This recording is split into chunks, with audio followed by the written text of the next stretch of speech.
There are languages spoken today by more than 3 billion people.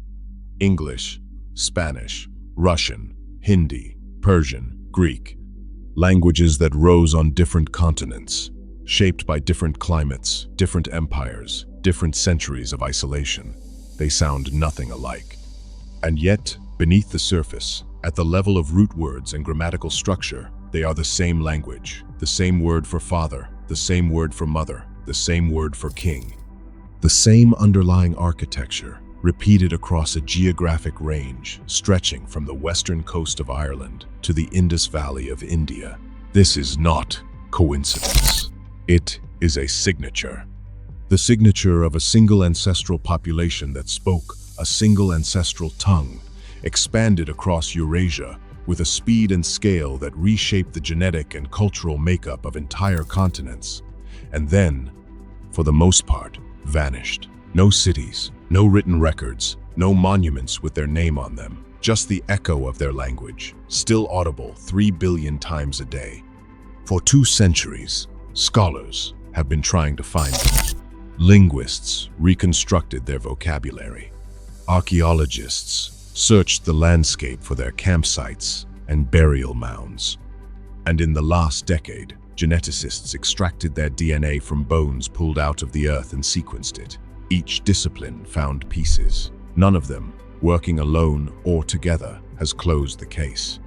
The origin of the Proto-Indo-Europeans remains one of the most contested, most consequential, and most stubbornly unresolved problems in the science of human prehistory. This is what the evidence actually shows. Scholars did not set out to discover a lost civilization. They set out to understand a grammatical curiosity. In 1786, Sir William Jones, a British jurist working in Calcutta, stood before the Asiatic Society and delivered an observation that would detonate through the academic world for the next 2 centuries. Sanskrit, he noted, bore a structural resemblance to Greek and Latin too precise to be accidental. The verbs conjugated the same way. The root words aligned too consistently. The correspondence, he concluded, was stronger than chance could produce. All 3 languages must have descended from a common source, one that perhaps no longer existed. Jones was not the first to notice. Mikhail Lomonosov had made similar observations about Latin, Greek, German, and Russian decades earlier. But Jones framed it with enough precision that the academic world could not look away. The investigation that followed would eventually encompass Sanskrit, Persian, Gothic, Old Irish, Armenian, Albanian, and dozens of others. Every language examined added more weight to the same conclusion. There had been a proto-language, a single ancestral tongue spoken by a single ancestral population. A language that, for reasons that remain genuinely mysterious, spread across more of the Earth's surface than any empire in the ancient world ever managed to conquer. The distribution is the first thing that demands explanation. Indo-European languages do not cluster in one region the way a locally developed language family should. They span from Iceland to Sri Lanka. They appear in Central Asia, in the Caucasus, in isolated pockets of the Balkans.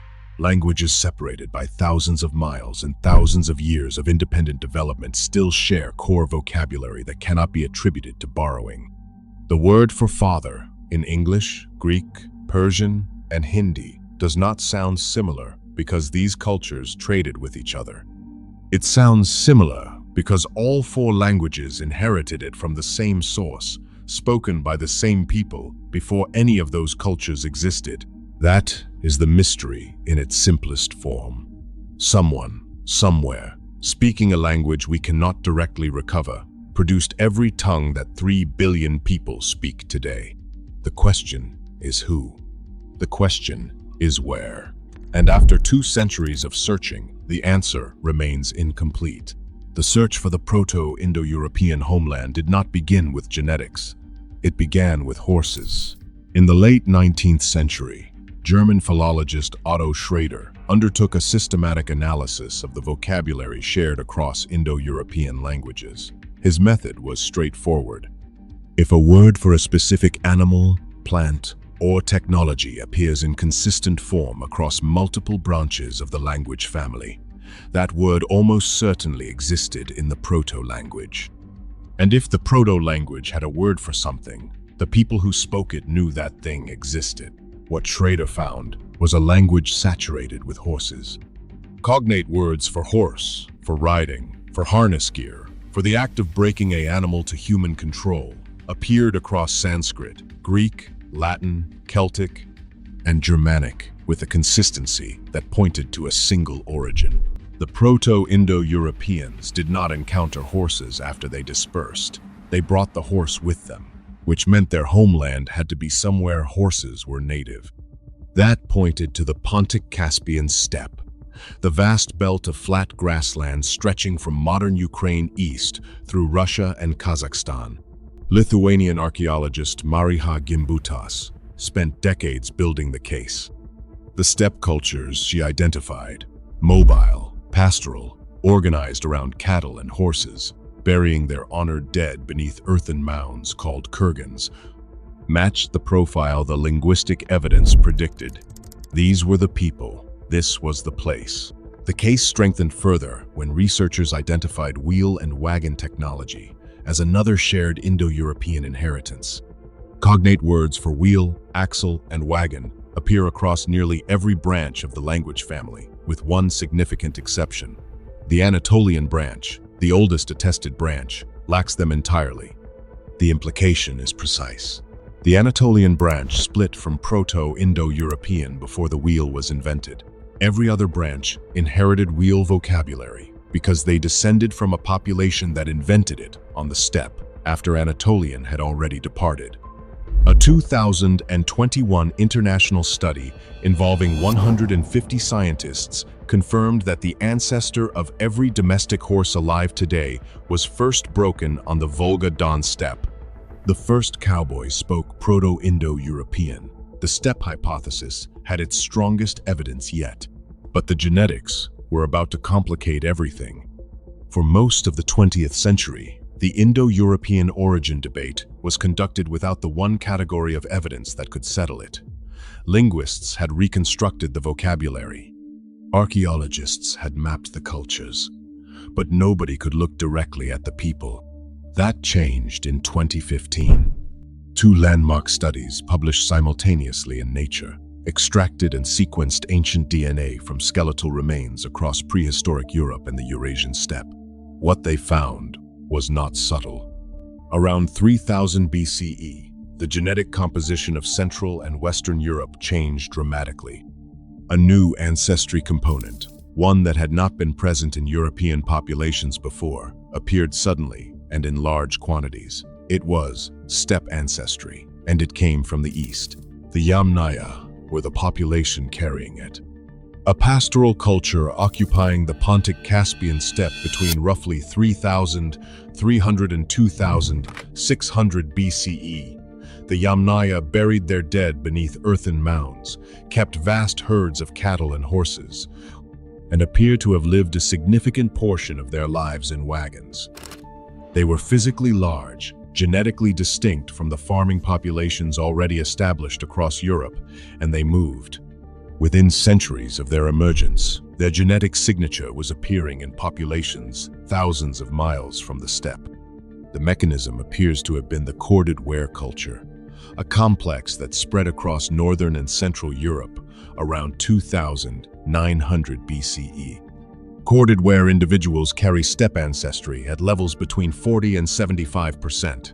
The archaeological transformation is matched precisely by the genetic one. New burial practices, new material culture, new people, all arriving from the same direction at the same time. The conventional interpretation consolidated quickly. The Yamnaya, or a closely related steppe population, had expanded into Europe carrying their language with them. The genetic signal confirmed what the linguistic reconstruction had long predicted. The steppe hypothesis appeared vindicated. Then researchers looked more carefully at where the Yamnaya's own ancestry had come from, and the picture that had seemed settled cracked open again. The Yamnaya were not a simple population. That much became clear the moment researchers looked past their expansion and examined their origins. Early analysis had assumed the Yamnaya descended primarily from the eastern hunter-gatherers who had inhabited the northeastern fringes of Europe since the Mesolithic. That ancestry was present, dominant even, accounting for more than half their genetic profile. But when researchers broke the composition down further, they found something that did not fit the standard model. Roughly 35% of Yamnaya ancestry did not come from the steppe at all. It came from the south, from a population genetically associated with the Caucasus Mountains and the regions below them. A group researchers labeled Caucasus hunter-gatherers, largely unknown, poorly sampled, and until that moment entirely absent from the Indo-European origin story. This was not a marginal signal. It was a structural component of the population credited with spreading Indo-European languages across half the world. And it raised a question the steppe hypothesis had no ready answer for. Where had this southern ancestry come from? When had it entered the steppe population? And what, if anything, did it mean for the origin of the language itself? In July 2023, a study led by Paul Hegarty and published in Science attempted to answer that question directly. Using phylogenetic analysis of Indo-European languages, the research team proposed that Proto-Indo-European had not originated on the steppe at all. It had originated south of the Caucasus, possibly in the region of modern Iran or Armenia, around 6000 BCE. From there, the theory goes, it moved north, carried by Caucasus hunter-gatherer populations who mixed with eastern hunter-gatherers on the steppe and passed their language to them. The steppe populations then carried a derived dialect outward into Europe and Asia. The steppe was not the origin. It was the launch pad. Before the final piece of this picture, if you've ever looked at your own DNA results and wondered where the Proto-Indo-Europeans fit into your bloodline, I put it all together in a guide called Where Do You Really Come From? Link is in the description. But stay right here, because what comes next is the part most people completely miss. The Hegarty study landed in the academic community like a stone into still water. The ripples have not settled. Of all the problems in Indo-European origins research, the Anatolian branch is the one that refuses to be tidied away. Hittite, Luwian, Lydian, and the other Anatolian languages represent the oldest directly attested branch of the Indo-European family. Hittite texts survive from around 1650 BCE, centuries older than the earliest Vedic Sanskrit, centuries older than Mycenaean Greek. When linguists analyze the Anatolian branch structurally, it appears to have split from Proto-Indo-European earlier than any other branch. It lacks the wheel vocabulary. It preserves archaic features that all other branches lost. By the internal logic of the language family, Anatolian departed first. The timing creates a problem. If Anatolian split from Proto-Indo-European before the wheel was invented, and wheel technology appears to have developed on the steppe around 3500 BCE, then Proto-Indo-European must have existed as a unified language before that date, which means the language is older than the Yamnaya, older than the corded ware expansion, older than the steppe migrations that the genetics confirm delivered Indo-European ancestry into Europe. Something does not align. The genetics make the problem harder, not easier. When researchers analyzed ancient DNA from Hittite-associated populations in Anatolia, they found minimal steppe ancestry, the genetic signature that appears so clearly in corded ware Europe, so clearly in Bronze Age India, is largely absent in the population, speaking the oldest branch of the language. If the steppe expansion carried Indo-European languages, why does the oldest branch show almost none of the steppe genetic signal? Several explanations have been proposed. The Anatolian branch may have entered the region from the Balkans at an earlier date, carried by populations related to the Sredni Stog culture whose steppe-adjacent ancestry appears in Bulgaria as early as 4500 BCE. The language may have spread through prestige and elite adoption rather than mass population replacement, leaving a linguistic trace Without a proportional genetic one, history offers precedents. The Hungarian language survived complete genetic absorption into surrounding European populations. The Etruscan language persisted in a population carrying substantial Indo-European ancestry. None of these explanations fully closes the gap. The Anatolian branch remains the oldest and most awkward piece of the puzzle. Setting aside where the Proto-Indo-Europeans came from, the evidence for who they were is remarkably consistent. The linguistic reconstruction paints a precise picture. They were pastoralists. Cattle were central to their economy, their mythology, and their conception of wealth. The Proto-Indo-European word for cattle is among the most securely reconstructed terms in the entire language, and it carries a weight that goes beyond livestock management. In the earliest attested Indo-European mythologies, from Vedic Sanskrit to Old Irish, cattle are not merely property, they are sacred. Raiding them from enemies is a heroic act. Winning them back from cosmic adversaries is the deed of gods. Horses occupied a different category entirely. Not food, not purely transport, but cult objects. Horse sacrifice appears in both Vedic and early Irish ritual contexts, in forms so structurally similar that the practice must predate the separation of those branches by thousands of years. A recent genetic study confirmed that the ancestor of every domestic horse alive today was first broken on the Volga-Don steppe by populations ancestral to the Yamnaya. The Proto-Indo-Europeans were not merely among the first to ride horses. They built a religion around them. Their social organization was patrilineal, hierarchical, and explicitly martial. A tribal leader, the Rays, held authority confirmed through ritual and genealogical claim reaching back to divine ancestors. Beneath him, a class of priests upheld cosmic order. Poets memorized and recited the sacred histories. And at the volatile edge of the social structure, bands of young men, landless and expelled in times of resource pressure, operated as wolves, literally. They took the wolf as their totem, dressed in pelts, and conducted raids that the culture simultaneously condemned and glorified. This wolf warrior complex appears in Vedic texts, in Roman foundation mythology, in Germanic and Celtic traditions. Its distribution across branches separated by 5,000 years and 5,000 miles of geography points to a single origin. These were not separate inventions of similar ideas. This was one culture, remembered in fragments, scattered across half the world. The evidence has never been more detailed. The mystery has never been more precisely defined. That combination is exactly what makes the Proto-Indo-European origin problem so resistant to resolution. Ancient DNA has confirmed mass migration from the steppe into Europe around 3000 BCE. That much is no longer seriously disputed. What remains disputed is everything upstream of that event. Where did the steppe populations themselves acquire their language? Was it developed indigenously by eastern hunter-gatherers across millennia of steppe life? Was it introduced from the south by Caucasus hunter-gatherer populations mixing into the ancestral Yamnaya gene pool? Did it originate even earlier, in some pre-steppe population whose direct descendants have not yet been identified and sampled? Each model explains some of the evidence and fails against another portion of it.